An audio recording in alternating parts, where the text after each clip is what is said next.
Adesso ci stiamo spostando nella Caldara, che è un ambiente un po' più aperto, e quindi è giunto il momento per oggi del 1200, perché finora ho usato l'8-18, ossia il grandangolo, e in effetti già dalle prime foto sento la necessità di avere qualcosa di un po' più lungo, quindi cambio lente.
Allora, sto entrando nell'area della Caldara, sperando che dopo millenni il cratere non cominci ad eruttare. L'odore di zolfo è molto evidente. Peraltro bisogna stare attenti perché chiaramente sia le esalazioni sia l'acqua proprio è tossica, soprattutto per gli animali domestici, e quindi se si viene qui con dei cani bisogna stare molto attenti. Comunque è un posto molto frequentato da famiglie, da escursionisti. Mi ero dimenticato di dire che nel bosco qui alle mie spalle c'è una evidente presenza di cinghiali, sia per le orme che lasciano, sia per la terra smossa, no? Che smuovono con il muso per cercare cibo. Ora vedo un pochettino che opportunità offre questo luogo e ci vediamo tra poco.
Dunque, qui come vedete ci sono delle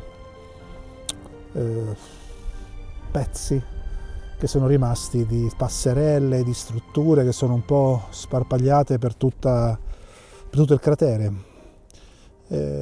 Infatti sicuramente qui hanno girato dei film in passato, parliamo di decenni fa, e quindi sono rimaste appunto parti di queste strutture, ma dico parti, proprio le fondamenta. E poi, se non ho capito male, qui un tempo c'è una serie di passerelle per cui si poteva venire anche quando il cratere era allagato. Inoltre, come vedete, in quest'area è l'area principale dove l'acqua sorge e soprattutto se ripresa, come ho fatto io prima, con il sole alle spalle, fa molti riflessi, c'è un riflesso molto, molto importante. Spesso cosa si fa? Si prende il polarizzatore per minimizzare questo riflesso. Ma in questo caso qui però a me il riflesso è piaciuto, perché aggiunge qualcosa, dà il senso, no, dello stare qui. Cioè è un elemento che aiuta a capire dove siamo, per cui siamo in un punto in cui appunto quest'acqua sorge, sgorga, e quindi il riflesso fa parte dell'ambientazione. E poi quando, diciamo così, uno gli prende la pigrizia, come nel mio caso ora, di togliermi lo zaino per prendere il polarizzatore, non mi andava. Comunque mi sono pentito di non aver portato anche il teleobiettivo che ho preso, il 100-300 della Leica Panasonic, perché in effetti avrei potuto isolare dei soggetti lontani in maniera migliore che con il 1200. Ci avevo pensato, ma poi ho pensato che il 1200 fosse sufficiente. Comunque, poco male, sempre meglio secondo me ritagliare una fotografia scattata un po' più ampia rispetto a non avere invece la possibilità di includere quello che uno vuole includere perché si ha una lente troppo lunga, quindi io tendo sempre a preferire i grandangoli o le focali più corte. Comunque, continuo nella mia escursione, diciamo che tra una mezz'oretta massimo ci sarà il tramonto, vediamo se ci sono dei colori. La macchina peraltro è proprio lì, il parcheggio è proprio lì in fondo, ce l'hanno 200 metri, quindi non ho neanche l'ansia di tornare alla macchina al buio, per cui ci vediamo tra poco.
Allora, in questa foto qui, speriamo che riusciate a vederla perché c'è il sole alle mie spalle, è molto interessante perché qui ci sono delle risorgive, diciamo così, sempre da cui esce quest'acqua sulfurea. Poi c'è questo fiumiciattolo, no, che fa una S che conduce poi alla sorgente principale, e poi in fondo c'è il sole che, come al solito, ho evidenziato chiudendo il diaframma il più possibile, sperimentando anche con diaframmi meno chiusi per vedere che cosa usciva fuori.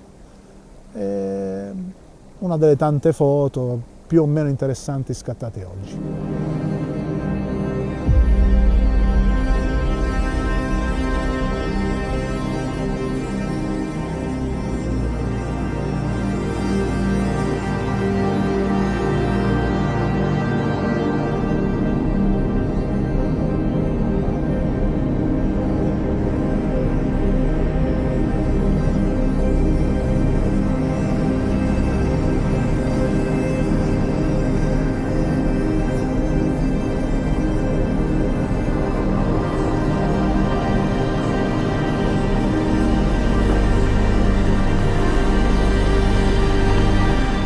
Allora, mentre aspetto il tramonto, che potrebbe anche non esserci perché il sole potrebbe nascondersi dietro alle nuvole che ci sono lì, ogni tanto si palesa un soggetto tipo quell'albero lì, no? Che è un albero isolato, una betulla bianca in mezzo alle querce, e quindi subito, all'istante, diventa un soggetto interessante perché c'è appunto separazione tra il soggetto e il contesto, che poi è una cosa che, se si riesce a ottenere, è sempre molto molto molto positiva. Comunque, continuo nell'attesa, dovrebbero mancare un quarto d'ora, vediamo che cosa succede.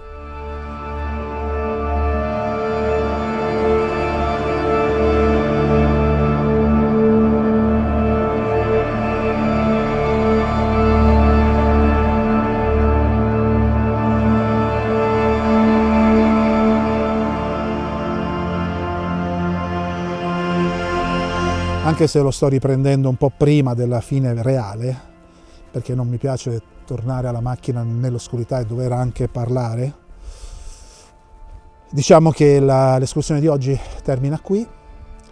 Questo è un posto molto interessante, forse posso venire un'altra volta un po' prima, in modo tale da trovare le betulle nel pieno dell'autunno, quindi con le loro foglie giallo intenso, che quindi contrastano ancora di più col resto della vegetazione. Questo comunque è un posto molto molto interessante, come potete vedere è un cratere fondamentalmente, presenta appunto acqua, contrasti, colori, e questo in tutte le stagioni, quindi è un posto che offre tante cose, tra cui anche la possibilità di fare un'escursione, e quindi lo consiglio un po' a tutti quanti, sia a chi vuole fare foto e sia a chi vuole passare un weekend. La macchina, cioè il parcheggio, è veramente a 200 metri dall'ingresso dell'area, e quindi è adatto anche a chi non vuole fare molta fatica come me. Comunque, se vi è piaciuto il video mettete un like, mi fa molto piacere. Se vi piace quello che faccio iscrivetevi pure al canale e ci vediamo alla prossima avventura.